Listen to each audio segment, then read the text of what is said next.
All right. Hey guys, this is my first attempt at recording a lecture. The purpose of this is to give you guys a little bit more background knowledge of the content and give us a little bit more time to go over some of the analytics slash writing skills in class. So forgive me if this is a little rough, but so just trying something new. But anyways, I'll basically run through the PowerPoint with you guys. And hopefully this is a little bit more engaging. And who knows, you might get a visit from a cat. In fact, I think he's coming right now. Yep, there he is. There's my assistant. So all sorts of action. All right.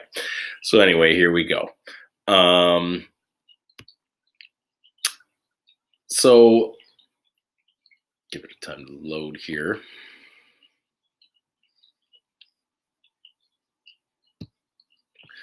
Okay, so chapter 14 is on the expansive realm of Islam, which was a massively exploding religion phenomenon on the world, especially Eurasia, later on in other parts, but for purposes of this, just Eurasia, bits of North Africa as well.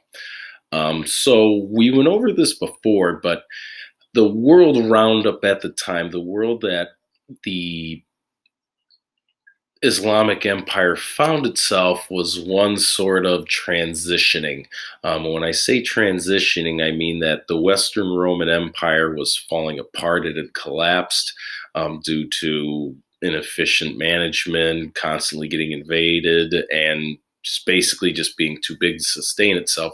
The Eastern Roman Empire, who we also call the Byzantines, were still intact, but they were constantly fighting with the Persian Empire under the power of the Sassanids. And just constant fighting just sort of left this whole area weakened and just open for some sort of organized group to come in and take charge. And that group would be the Islamic Empire, which was interesting because it is a religious based movement, but still very powerful politically, at least at its onset. So, what we know about the founder of Islam is rather remarkable, considering that most faith-based movements that are still capturing the world today, we don't really know much about their leaders. Muhammad, though, we know a lot about. We know a good amount about Jesus Christ, but from an historical perspective, it's not exactly the most reliable material in the world. Whereas Muhammad, we have some pretty ironclad evidence about his life and goings on. What do you think of that, Taft? He doesn't have anything to say. So anyway, what we do know about Muhammad, he was born in about 570 CE to a family of merchants, pretty common occupation for those living in Mecca within Saudi Arabia. His mother and father both died when he was very young, and he was raised by his uncle. He spent most of his life traveling around the Middle East to places like common places that you would see in the Bible. So, places like Damascus, Jerusalem, places in Jordan. He traveled to Cairo, to Alexandria, all over the Middle East as a merchant. And he eventually worked for a wealthy widow named Khadijah, whom he eventually married in 595. He was very familiar with other forms of monotheism, such as Christianity, Judaism, and he was also familiar with the many pagan type religions that were going on throughout Arabia. However, that all would change. When he was later in his life, he began to have visions. And we would probably label this as crazy, as I mentioned in class. Remember the quote from the Bible. This is not an uncommon sentiment. We see it obviously in the Bible as well as other regions, that the idea that a prophet is not without honor save in his own country and his own house.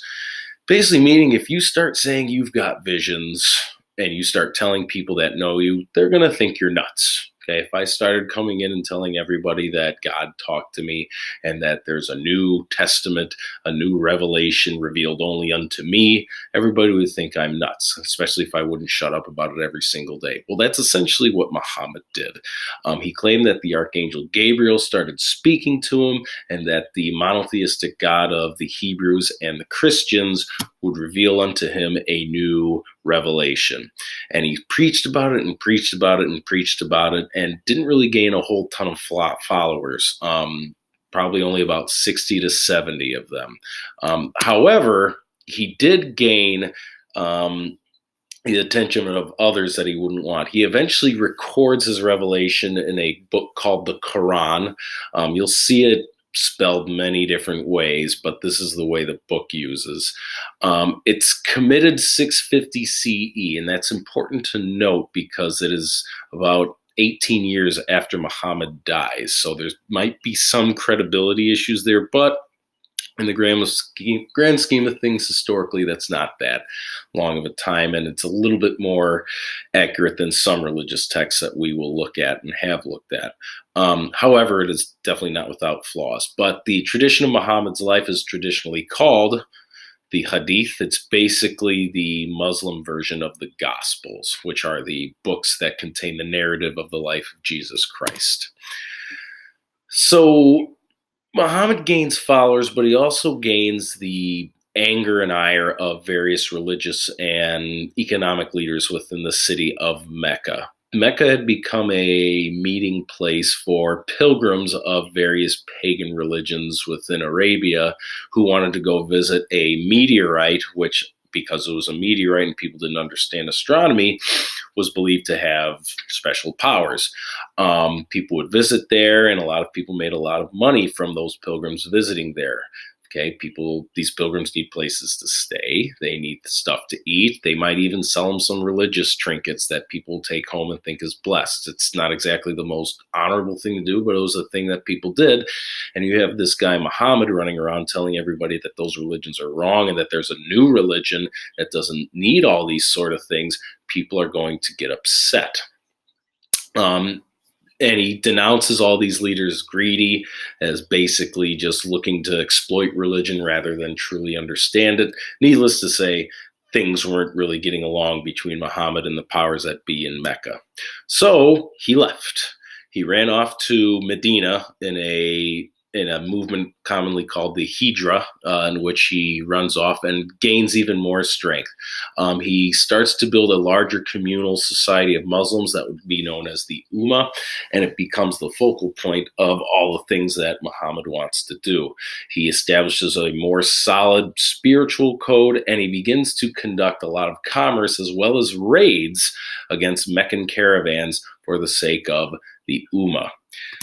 Interestingly enough, Muhammad then becomes seen as the final prophet. He is the last of a series of Judeo-Christian prophets. He is the final authority of the revelation of God, who is the same God, according to Muslim tradition, as the God of the Hebrews, which is the God of Abraham, the God of Moses, again, the God of the Hebrews and the Christians, and of course, the God of Jesus, the God of Christians.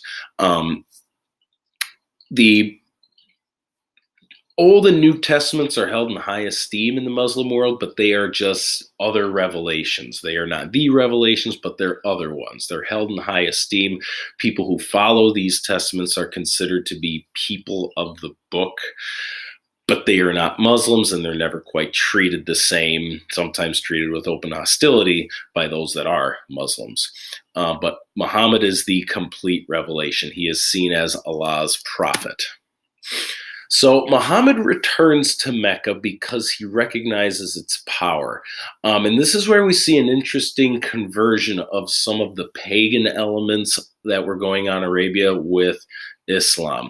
He comes back to Mecca, and mostly he's able to return and take it over because, one, he proves to be a rather capable military leader, but more than anything else, he's really good at unifying these many different Islamic tribes, not Islam, well, they become Islamic tribes, but these many different Arabic tribes. Oh, he left. Too boring for you, Taft? Whatever. But anyway, he becomes very good at leading these Arabic tribes. Actually, we're going to pause it here.